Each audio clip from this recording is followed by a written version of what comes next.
Seorang pedagang bakso masuk ke jalan tol Karangtengah atau tol Jakarta-Tangerang pada Kamis, tanggal 5 Mei tahun 2022.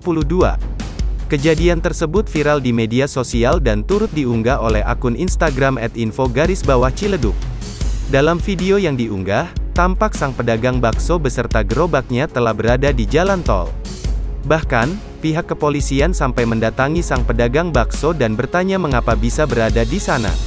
"Ini Pak, dari Karangtengah, Metro," ucap sang pedagang bakso kepada pihak kepolisian.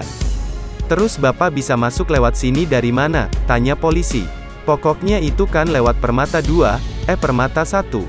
Itu lurus terus ke sini," jawab sang pedagang bakso. Terpisah, Kainduk PJR Bitung AKP Suwito mengatakan kejadian itu terjadi di KM 12B Tol Jakarta-Tangerang. Peristiwa itu terjadi sekitar pukul 10.13 waktu Indonesia Barat. Adapun identitas sang pedagang bakso bernama Dudung yang berusia 50 tahun. Dia merupakan warga Kelurahan Karangtengah, Ciledug, Tangerang.